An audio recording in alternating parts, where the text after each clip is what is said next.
Hello बच्चों, last lecture में हमने ओरल कैविटी के बारे में डिस्कशन करा था। आज वहीं से हम कंटिन्यू करते हैं, उसके अगले टॉपिक के बारे में बात करते हैं। हमने लास्ट बताया था आपको कि मेन ओरल कैविटी की जो इनर पोर्शन होती है उसकी लाइनिंग स्ट्रेटिफाइड स्क्वेमस एपिथेलियम से करी जाती है। फिर हमने बताया कि इसके अंदर तीन मेजर पोर्शंस के बारे में हमको बात करनी है, जिसको एक एक करके थोड़ी सी डिटेलिंग हम करेंगे। सबसे पहले हम पैलेट के बारे में बात करेंगे, टंग एंड देन टीथ।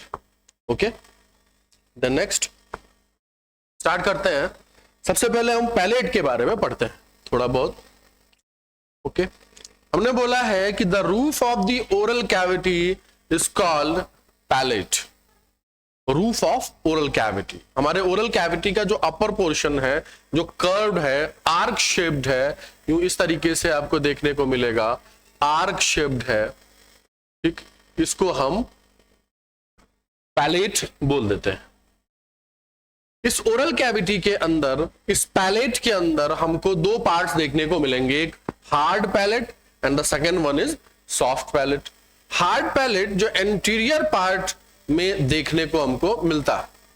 शुरुआत का जो हिस्सा है, आप अगर टच करोगे अपने फिंगर से, you will feel roughness and hardness, that is why we call it hard palate. इसके ऊपर कुछ ट्रांसवर्स रिज देखने को आपको मिलते हैं, रिजेस देखने को मिलते हैं, खुरदरापन देखने को मिलता है। इस खुरदरेपन को हम र्यूगी बोल दिया करते हैं। Second thing is soft palate. Soft palate posterior part, मतलब कि पैलेट का जो पिछला हिस्सा है उसको आप बोलोगे, ये स्मूथ होता है। जिस तरीके से हार्ड पैलेट के अंदर आपको र्यूगी देखने को मिल रही थी, यहां पे कोई र्यूगी देखने को नहीं मिलती। और इसका जो आखिरी हिस्सा है, हिंडर पार्ट, वहां से एक फ्लैप हैंग कर रहा होता है, लटक रहा होता है, जिसको हम यूवला कह दिया करते हैं। यूवला। Okay, you can clearly see in the diagram. ये शुरुआत का जो पोर्शन है, इसको हम हार्ड पैलेट बोल देते हैं, और जैसे ही आप नीचे की तरफ उतर रहे हो, ये हिस्सा ये सॉफ्ट पैलेट कहला रहा है। और इसका जो हिंडर पार्ट जो हैंग कर रहा है, इसको हम यूवला बोल देते हैं। Okay, and this is all about palate. Okay, palate के बाद अब हम सीधे डिस्कशन करते हैं टंग के बारे में। Okay, what is tongue? तो टंग के बारे में आप जानते ही हो कि it is a muscular structure. किस चीज का? कौन से मसल्स के बने हुए हैं? तो स्केलेटल मसल्स के बने हुए हैं, मतलब कि ये हमारे कंट्रोल में होते हैं, वॉलंटरी नेचर में होंगे, वॉलंटरी नेचर के होंगे। Okay, and attached by a membrane with the floor of the buccal cavity known as frenulum. Floor of the buccal cavity, जब अपना टंग उठा के देखोगे, एक धागे जैसा स्ट्रक्चर आपको नजर आएगा, उसी से हमारा टंग ओरल कैविटी से अटैच होता है, इसको हम फ्रेन्यूलम बोल देते हैं। Okay, you can clearly see the structure of tongue, जिसके ऊपर ढेर सारे पैपिला आपको नजर आ रहे होंगे, सर्कमवैलेट papillae, filiform papillae, फंगीफॉर्म papillae, folate papillae. Okay, उसके अलावा कुछ टॉन्सिल्स देखने को मिल रहे हैं, जैसे lingual tonsils and palatine tonsils. Okay, second diagram के अंदर आप क्लियरली देख पा रहे होंगे sweet region, salty, sour and bitter region. Taste के अलग अलग रीजन्स जो देखने को मिलते हैं हमारे टंग में, उसको ये यहां पे बता रहा है। ओके, अब हम वैलेट के बारे में थोड़ा सा डिटेलिंग करते हैं। Circumvallate, filiform vallate, fungiform vallate and foliate papillae के बारे में। सॉरी, टंग, तो टंग के अंदर पैपिले मौजूद होते हैं। पैपिले का मतलब होता है निपल लाइक प्रोजेक्शंस, या फिर सिंपली हम बोल दें प्रोजेक्शंस। हमारे टंग के अपर सरफेस पे देखने को मिलते हैं प्रोजेक्शन। रफनेस जो हमारे टंग पे एक फील होता है हमें, वो इन्हीं पैपिले के कारण होता है। टोटल 4 टाइप्स के पैपिले हमको यहां पे दिखाए गए हैं, चारों को एक एक करके देखते हैं, जिसमें से सिर्फ 3 ही हमारे पास देखने को मिलती है, एक हमारे यहां एब्सेंट होती है। चलिए बात करते हैं फिलीफॉर्म एपरेटस के बारे में, जो कि एलोंगेटेड होती हैं, लंबी होती हैं, थ्रेड लाइक धागे जैसी होती, मोर इन नंबर्स, सबसे ज्यादा अगर नंबर की बात करी जाए तो हमारे टंग पे इन्हीं को आप देखोगे, डायग्राम में क्लियरली आप देख सकते हो। फिलीफॉर्म पैपिली पूरी तरीके से फैली हुई है, हमारे टंग्स का जो मिड पोर्शन है उस पोर्शन के अंदर हमको देखने को मिल रहा है, और इनके पास कोई टेस्ट बड देखने को नहीं मिलता, no taste bud, no taste bud. Okay, फिर इनका काम क्या है? तो इनका काम है बेटा, they are tactile in nature, they are tactile in nature.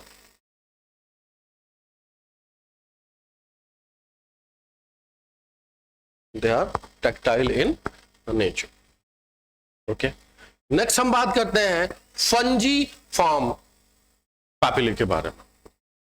इसके पास टेस्ट बर्ड हमको देखने को मिलेगी, टेस्ट बर्ड्स आर प्रेजेंट।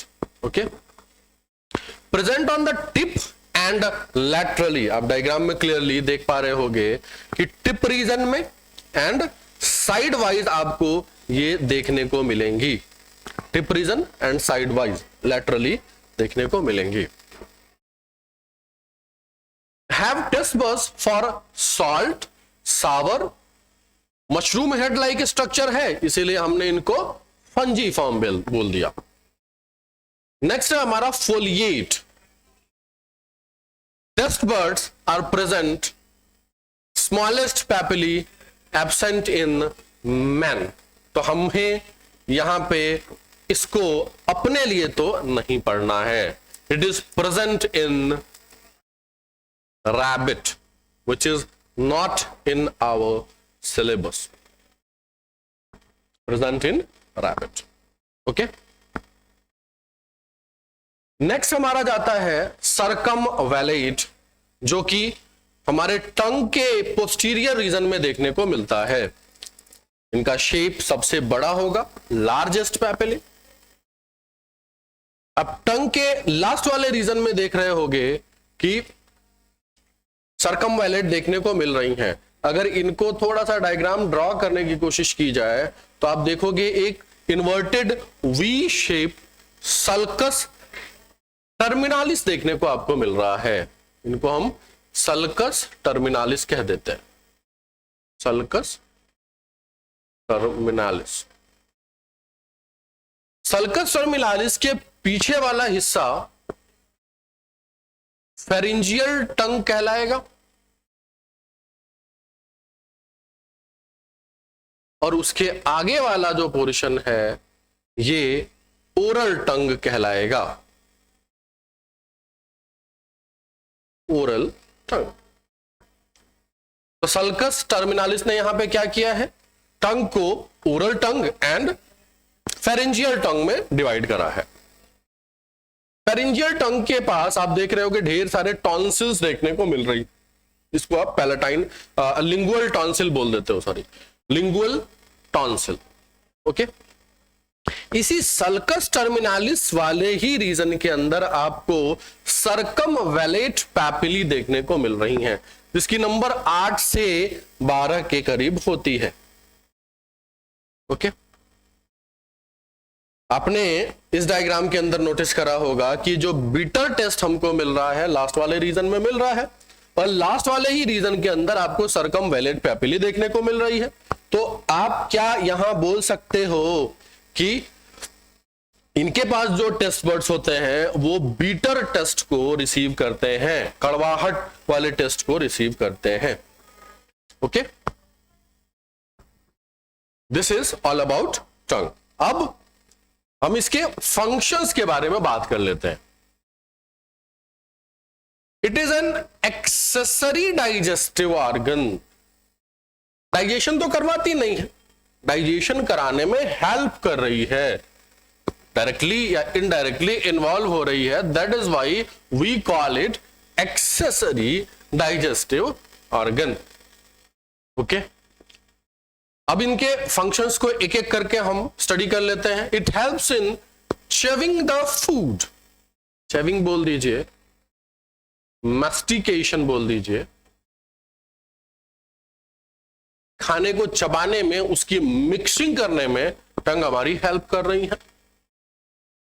खाना निगलने में, स्वैलो करने में हमारी हेल्प कर रही है, खाने को निगलने में। कई बार हमारे दांतों में कुछ फंस जाता है, उसको भी हम टंग की मदद से निकाल लेते हैं आसानी से। तो दैट इज वाई आप इसको कह देते हो it acts as a brush to clean the teeth, कह सकते हो। मैं आपको पढ़ा रहा हूं, बोल बोल के पढ़ा रहा हूं, किसकी मदद से बोल रहा हूं? अपने टंग के मदद से। तो ये भी एक बात आ जाती। It is an organ of taste. खाना मीठा है, खट्टा है, तीखा है, कैसा है, ये आप खाते ही पता लगा लेते हो। ओके, तो ऑर्गन ऑफ टेस्ट। तो ये थे कुछ छोटे मोटे फंक्शंस हमारे टंग के बारे में। इसके अलावा और भी फंक्शंस होते हैं जो हमारे काम के फिलहाल नहीं है। ठीक, तो ये था हमारे टंग के बारे में। और अब हम आगे बढ़ते हैं, टीथ के बारे में डिस्कशन करते हैं। ओके, एक बार फिर से टंग को रिवाइज कर लेते हैं। ठीक, टंग को हमने क्या बोला? It is a muscular structure, muscles की बनी हुई है। किन मसल्स की बनी हुई है? स्केलेटल मसल्स की। किन मसल्स की? स्केलेटल मसल्स की। ओके, अटैचमेंट इनका हमारे बकल कैविटी के फ्लोर से किसकी मदद से हो रहा है? फ्रेन्यूलम के मदद से।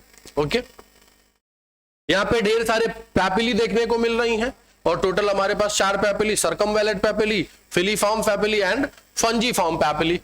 सबसे ज्यादा अगर नंबर की बात करी जाए तो फिलीफॉर्म पैपिली है, दूसरे नंबर पे फंजीफॉर्म पैपिली है एंड तीसरे नंबर पे सर्कमवैलेट पैपिली है। फिलीफॉर्म पैपिली के पास कोई भी टेस्ट बड देखने को नहीं मिलता। सर्कमवैलेट पैपिली के पास टेस्ट बड है एंड बीटर टेस्ट आपको बताता है। फंजीफॉर्म पैपिली के पास भी टेस्ट बड्स है जो हमारे टंग के लेटरल साइड पे और टिप पे देखने को मिलती है। तो आप देख सकते हो टिप पे आपको स्वीटनेस मिल रहा है और हमारे लेटरल साइड पे सॉल्टीनेस देखने को मिल रहा है और सावरीनेस भी। मतलब ज्यादातर जो टेस्ट वाला पोर्शन है ये अकेले फंजीफॉर्म पैपिली ने रिसीव करा दिया, आपको बता दिया।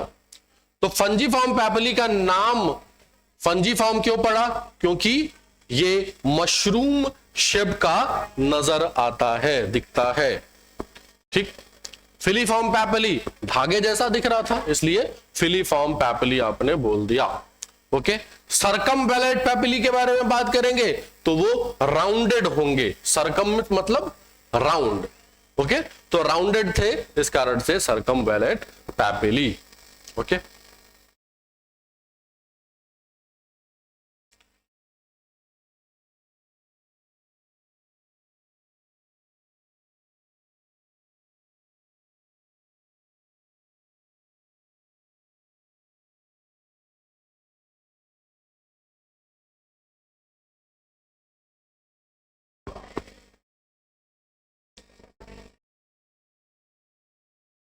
Next is teeth.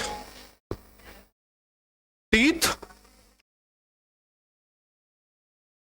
के बारे में सबसे पहले हम इनके ओरिजिन को समझ लेते हैं। It is mesodermal in origin as well as ectodermal. तो हमने एक साथ मिला के इनको एक्टो मीजोडर्मल इन ओरिजिन कह दिया।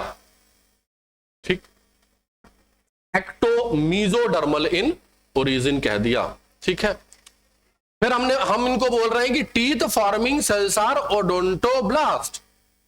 ओडोंटोब्लास्ट एक्चुअली डेंटाइन सिक्रीट करता है जो कि मेजर पार्ट या मेजर पोर्शन होता है टीथ का।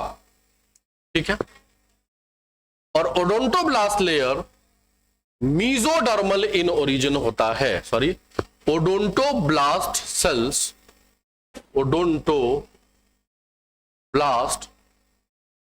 सेल्स मीजोडर्मल, और वहीं अमीलोब्लास्ट लेयर एक होगी जो कि इनेमल सिक्रीट कर रही होगी, वो होती है एक्टोडर्मल। हालांकि ज्यादातर हिस्सा ओडोंटोब्लास्ट बना रही है, मतलब कि डेंटाइन ज्यादातर रीजन में देखने को मिल रहा है, दैट इज वाई हम इसको मीजोडर्मल भी बोल सकते थे सिर्फ, लेकिन इनेमल को हम इग्नोर नहीं कर सकते, इसलिए हमने क्या बोल दिया, ectomesodermal. Enamel is the white substance of the teeth, जो हमारे टीथ का बाहरी हिस्सा है जो हमें नजर आता है, इसको हम इनेमल बोल दिया करते हैं। Hardest part of the body, हमारे बॉडी में इससे ज्यादा ठोस हिस्सा चीज कोई भी नहीं है। Forming covering of the teeth, तो कवर कर रहा है, और कवर करने के लिए किसी मजबूत चीज की जरूरत होती है, दैट इज वाई इनेमल की कवरिंग देखने को मिल रही है। किसने रिलीज करा, अमीलोब्लास्ट, जो कि कैसी है, क्या ओरिजिन है उसका, ectoderm. Okay, main part of the tooth जो मैं ऊपर अभी आपसे कह रहा था, वो होती है डेंटाइन, और dentine is the ivory of the tooth, जो कि येलो कलर की दिखती है। Cavity of the tooth is known as pulp cavity, pulp cavity. Okay, सबसे बाहर की लेयर की बात की जाए तो इनेमल होती थी, उसके अंदर डेंटाइन होती थी, और इनेमल ने तो डेंटाइन की कवरिंग करी है। भैया डेंटाइन ने किसकी कवरिंग करी है, डेंटाइन ने पल्प कैविटी की कवरिंग करी है, ये हो जाता है पल्प कैविटी। इसी पल्प कैविटी के थ्रू न्यूट्रिशन टूथ तक पहुंचती है। पल्प कैविटी हैज आर्टरियोल, छोटे छोटे आर्टरीज के टुकड़े, वेन्यूल्स के छोटे छोटे टुकड़े, एंड नर्व्स, जो सिग्नलिंग हमारे ब्रेन तक भेजती है, लेके आती जाती है। And it is the most sensitive part of the teeth. Sensitive part, जब भी हमको दर्द का एहसास होता है तो किस रीजन में होता है, पल्प कैविटी वाले रीजन में होता है। हमारी इनेमल में कोई दर्द नहीं होता, हमारी डेंटाइन में कोई दर्द नहीं होता। दर्द का एहसास या सेंसिटिवनेस का एहसास हमें पल्प कैविटी में महसूस होता है। ओके, आगे बढ़ते हैं, ह्यूमन डेंटिशन के बारे में बात करते हैं। कुछ जो भी बातें रह गई हैं पीछे, स्ट्रक्चर जब हम टीथ का पढ़ेंगे तो वहां पे समझ लेंगे। ह्यूमन डेंटिशन, टोटल हमें 3 टाइप्स के डेंटिशन यहाँ पे अपने से रिलेटेड देखनी है, उसके अलावा भी चीजें होती हैं, लेकिन मोस्टली हमें एनसीईआरटी पे ही यहां फोकस करना है। तो सबसे पहला डेंटिशन है थीकोडॉन्ट डेंटिशन। थीकोडॉन्ट डेंटिशन का मतलब हमारा जो टीथ है वो सॉकेट के अंदर हमारे जॉ बोन के सॉकेट के अंदर अच्छी तरह से धसा हो। मान लो ये जॉ है और ये जॉ का सॉकेट है, इस सॉकेट के अंदर हमने टीथ को धसा दिया, ये टीथ है इसको हमने धसा दिया अंदर तक मजबूती के साथ। ठीक, अगर लैटरली भी आप देखोगे तो आप समझ सकते हो कि ये धसे हुए अंदर की तरफ न इधर जा रहे हैं ना इधर जा रहे हैं। इस टाइप के डेंटिशन को हम थीकोडॉन्ट डेंटिशन बोल दिया करते हैं। चलो, इसकी कंपैरिजन आप अपने आप फ्रॉग से कर सकते हो। तो फ्रॉग के अंदर एक्रोडॉन्ट डेंटिशन देखने को मिलती है। एक्रोडॉन्ट डेंटिशन में टीथ और जॉ बोन दोनों जस्ट एक दूसरे से फ्यूज होते हैं। ओके, तो ये हो जाता है थीकोडॉन्ट का जस्ट अपोजिट। फिर आता है डाइफायोडॉन्ट डेंटिशन। यहां पे दो सेट ऑफ टीथ देखने को मिलती हैं ड्यूरिंग लाइफ स्पान या फिर लाइफ टाइम। हमारे जीवन काल में हमारे दो तरीके के दांत दिखेंगे, एक तो मिल्क टीथ या फिर डेसिडिवस टीथ और दूसरा परमानेंट टीथ। मिल्क टीथ दूध के दांत, बच्चों के दांत, और कौन से बच्चे जो 6 साल से कम के होते हैं उनके दांत मिल्क टीथ होंगे। इन बच्चों के दांत 6 महीने से 2 साल तक की उम्र में कंप्लीट हो जाते हैं। 6 महीने से निकलने शुरू हो जाते हैं और 2 साल की उम्र तक पूरी तरीके से आ जाते हैं, और टोटल 20 होते हैं इन नंबर। जैसे ही 6 साल का उम्र क्रॉस करते हो आप, उसके बाद मिल्क टीथ टूटने शुरू होते हैं, झड़ने शुरू होते हैं, एंड 24 के एज तक आते आते पूरे दांत हमारे आ जाते हैं। मतलब कितने दांत? 32 टीथ 24 तक आ जाने चाहिए। ओके, या फिर आप 24 से पहले 18 भी लिख सकते हो, 18 से लेके 24 महीने के बीच, 6 साल से लेके 18 से 24 के बीच में इनका कंप्लीशन हो जाता है। आप कह सकते हो 6 साल की उम्र के बाद से अराइवल ऑफ परमानेंट टीथ शुरू हो जाता है। लगे हाथ एक दो और बात कर लेते हैं। मिल्क टीथ को और भी नामों से जाना जा सकता है, जैसे प्राइमरी टीथ। वहीं परमानेंट टीथ को हम सेकेंडरी टीथ बोल देते हैं। यहां पे मिल्क टीथ बोला तो यहां पे हम एडल्ट टीथ बोल सकते हैं, एडल्ट टीथ बोल सकते हैं। यहां पे डेसिडिवस टीथ हम बोल रहे हैं, और यहां पे कोई ऐसा कुछ नहीं, एवरग्रीन वर्ड तो हम यूज करेंगे नहीं, एडल्ट टीथ हमारा हो जाता है।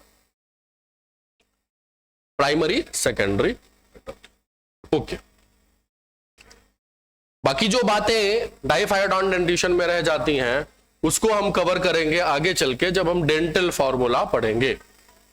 Okay, next is heterodont dentition. Hetero का मतलब होता है डिफरेंट। हेट्रो का मतलब होता है डिफरेंट। तो डिफरेंट टाइप्स ऑफ टूथ हमारे टीथ सेट के अंदर देखने को मिले, उसको हम हेट्रोडॉन्ट डेंटिशन बोल देंगे इन टीथ सेट। शुरुआत हम करते हैं इंसीजर से और मोलार तक जाते हैं। इंसीजर जो शुरू में, जो आगे हमारे दांत नजर आ रहे होते हैं, इनको बोलते हैं, जो जस्ट लिप के सामने होंगे, और कैनाइन्स भी लिप के जस्ट सामने ही होंगे। तो इंसीजर्स को इन्होंने चीजल शब्द बोला हुआ है, फावड़े के आकार का, फॉर बाइटिंग या फिर नॉविंग। बाइटिंग का मतलब कटिंग करना, ओके, छोटे छोटे टुकड़े करना। फिर कैनाइन आ जाता है जो कि पॉइंटेड शेप का होता है, जिसकी मदद से हम फ्लैश को की टीयरिंग करते हैं, चिड़ने फाड़ने का काम करते हैं। तीसरे नंबर में प्री मोलार आ जाता है, जो मोलार से पहले है इसलिए प्री मोलार बोल दिया। इनका काम होता है च्यूइंग या फिर क्रशिंग दी फूड, खाने को चबाने में, खाने को तोड़ने में मदद कर रहा है। ओके, लास्ट में मोलार्स आ जाते हैं, जिनका भी सेम वही काम है जो प्री मोलार का होता था। चूंकि pre molar and molar teeth पर चिक रीजन में देखने को मिल रही हैं, इसलिए हम इनको चिक टीथ भी बोल देते हैं, चिक टीथ। ओके, आप डायग्राम के अंदर देख पा रहे होंगे इंसीजर्स और फिर कैनाइन, और फिर कैनाइन्स के बाद प्री मोलार्स आ जा रहे हैं, और मोलार्स के बाद लास्ट में, सॉरी, प्री मोलार्स के बाद लास्ट में मोलार्स आ जा रहे हैं। इंसीजर की नंबर अगर हम एक क्वार्टर के अंदर बात करते हैं, एक क्वार्टर के अंदर एक नंबर होगा, कैनाइन के टोटल सॉरी इंसीजर का 2 नंबर होगा और कैनाइन के टोटल 1 होंगे, और प्री मोलार आप देख पा रहे हो 1 2 ये हो गए, और मोलार्स 1 2 3 टोटल हो गए। तो ये जो डायग्राम दिखाया गया है आपको, ये डायग्राम एडल्ट टीथ का दिखाया गया। ओके,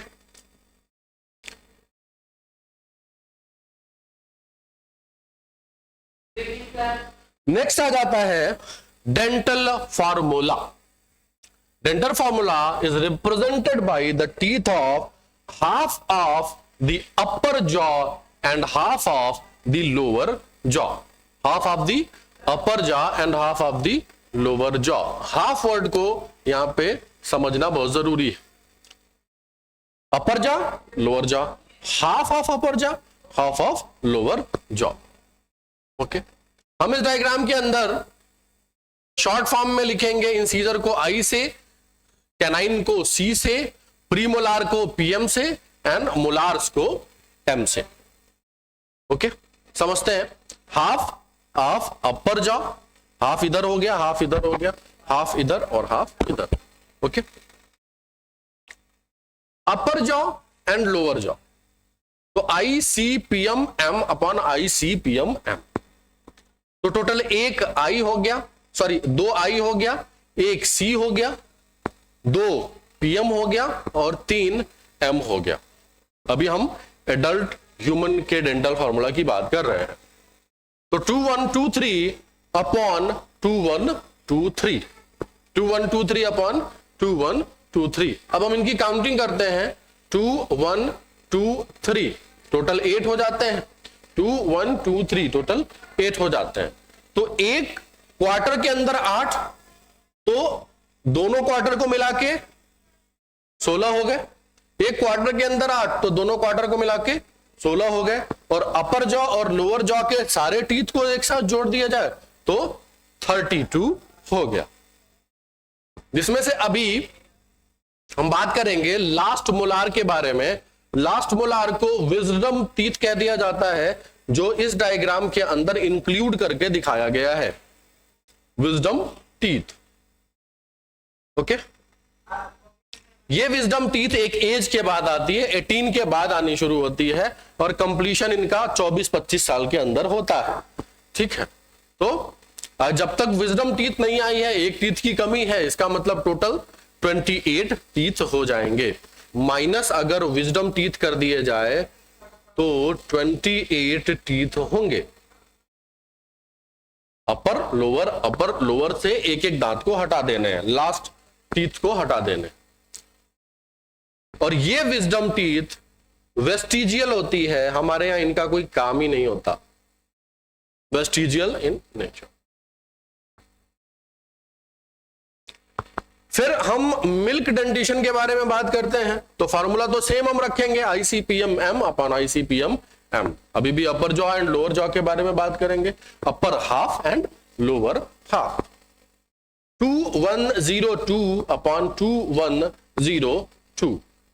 तो यहां पे 0 यूज किया गया है प्री मोलार्स के लिए, मतलब प्री मोलार्स एक भी नहीं पाया जा रहा है एक बच्चे के अंदर जो 6 महीने से छोटा है, 6 साल से छोटा है।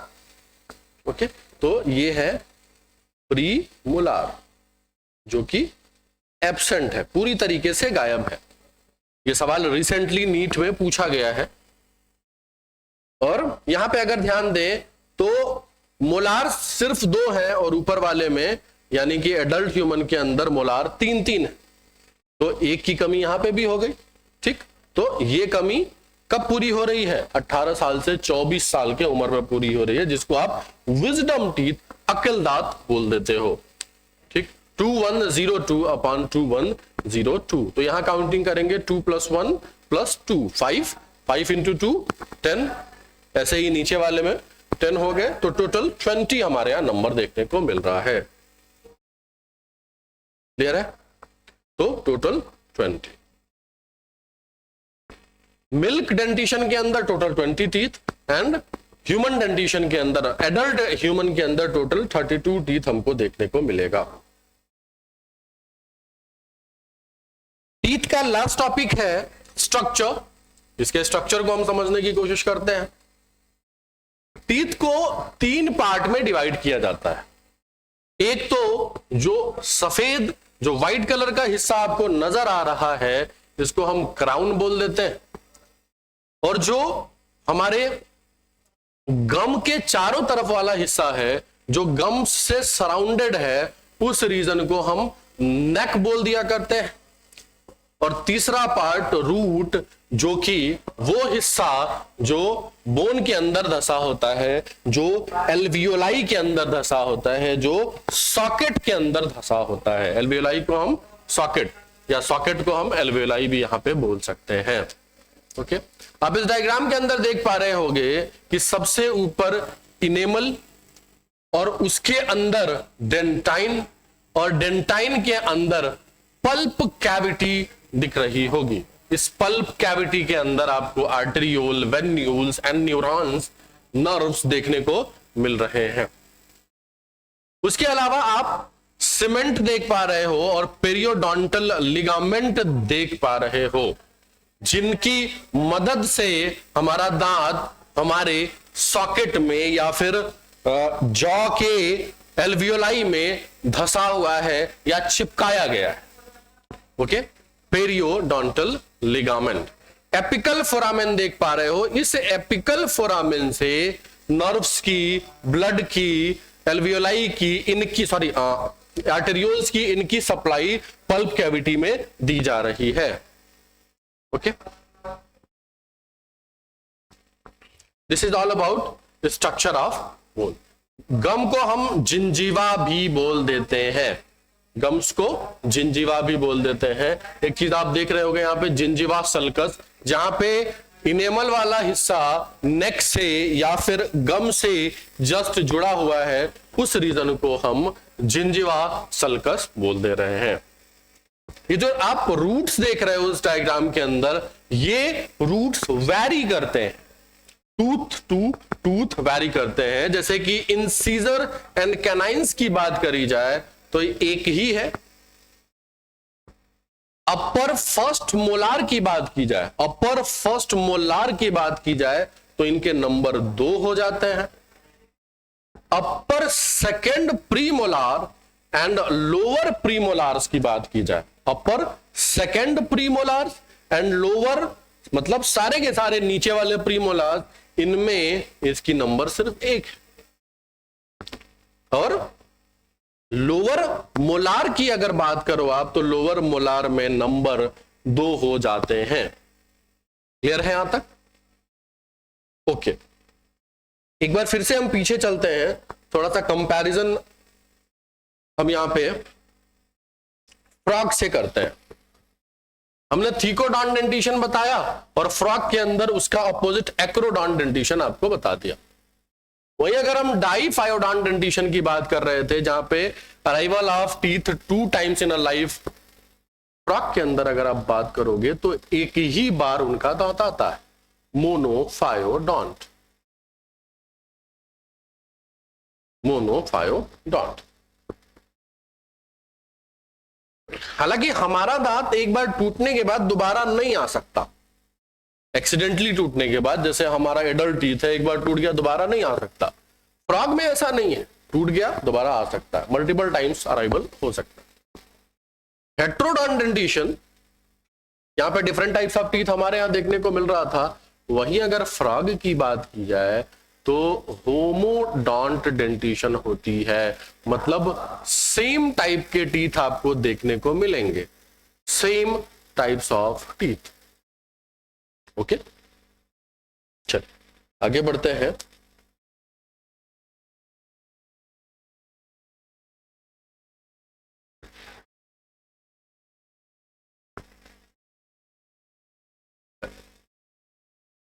कुछ मिसलिनियस पॉइंट्स हैं जो ऐसे ही हम समझ लेते हैं, थोड़ा सा एक इंटरेस्ट बन जाता है, जो कि हम पढ़ते हैं अपने बारे में तो किसी और जानवर के बारे में भी जानने की कोशिश करते हैं। तो कुछ मिसलिनियस पॉइंट्स को समझ लेते हैं। Tusks of elephants are modified incisors and tusks of walrus are modified canines. Elephant के जो दांत दिखने वाले होते हैं वो मॉडिफाइड इंसीजर्स होते हैं, और वहीं वालरस की आप बात कर रहे थे तो वालरस के अंदर मॉडिफाइड कैनाइंस देखने को मिलते हैं। रोडेंट्स की अगर बात करो, जैसे हम रैट की बात कर रहे हैं, तो growth of incisor never stop through out the life. इनके जो इंसीजर्स होते हैं ये पूरे जीवन काल में बढ़ते रहते हैं।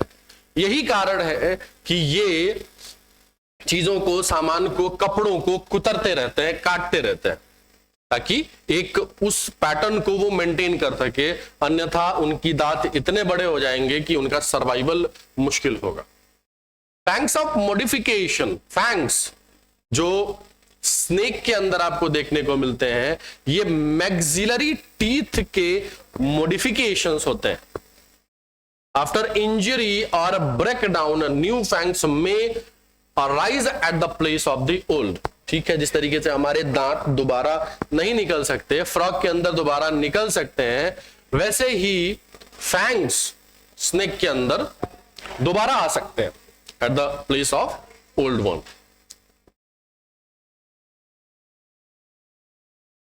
In whale, sloth, teeth are absent that fall before birth. Whales के अंदर एंड स्लॉथ बियर के अंदर दांत पाए ही नहीं जाते। हाँ, एम्ब्रियोनिक डेवलपमेंट में आ रहे थे, लेकिन पैदा होने से पहले इनके सारे दांत टूट गए। कार्नेशियस, क्या होते हैं ये कार्नेशियस? तो इनको समझते हैं। जो पॉइंटेड कैनाइंस, हमारे यहां भी जो कैनाइंस है वो पॉइंटेड है and well adapted for tearing the flash. आप कह सकते हो कि ऐसे जानवर जो मांसाहारी होते हैं या शिकार करते हैं, उनके दांत को हम कार्नेशियस बोल सकते हैं। जैसे कैट, डॉग, टाइगर, लायन, इनके आप दांत देखोगे बड़े नुकीले नजर आते हैं। ऐसे टीथ को हम कार्नेशियस बोल देते हैं। ओके, नेक्स्ट है विजडम टीथ, जिसके बारे में पहले ही आपको बता दिया। Full development takes place during the maturity. एक मैच्योरिटी अटेन होने के बाद, शायद इसी मैच्योरिटी वर्ड के ही कारण इनको विजडम टीथ बोल दिया गया। Next is diastema. इंसीजर और प्रीमोलार के बीच अगर गैप आ जाता है, इंसीजर एंड प्रीमोलार के बीच कौन पाया जा रहा है? कैनाइन पाई जा रही है, और ये कैनाइन अगर एब्सेंट है तो एक गैप देखने को मिलेगा। उसी गैप को हम डायस्टेमा बोल देते हैं। अभी आपने डेंटल फॉर्मूला पढ़ा, उस डेंटल फॉर्मूला के अंदर जो मिल्क टीथ का डेंटल फॉर्मूला आपने देखा, वहां पे प्रीमोलार गायब था, लेकिन प्रीमोलार के गायब होने का यह मतलब नहीं है कि कैनाइन और मोलार के बीच में गैप पाई जाएगी। नहीं, इसका बिल्कुल यह मतलब नहीं है, यहां पे कोई गैप नहीं होती। तो इसी को ये बोलते हैं कि there is no diastema in child के अंदर कोई भी डायस्टेमा नहीं होती।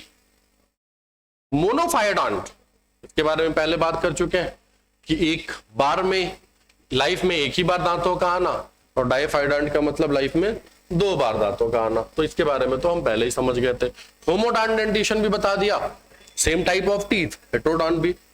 लोफोडॉन्ट डेंटिशन के बारे में बात कर लेते हैं थोड़ा सा, हालांकि ये भी उतना इंपॉर्टेंट नहीं है, सिर्फ आपको यहाँ पे ट्रांसवर्स रिज को समझना होगा। कस्प देखने को मिल रहा है हमारे दांतों के अंदर, उभार देखने को मिल रहा है, और वो उभार प्रीमोलार और मोलार में फ्यूज हो जाता है, और फ्यूज हो जाने के बाद एक ट्रांसवर्स रिज का शेप ले लेता है।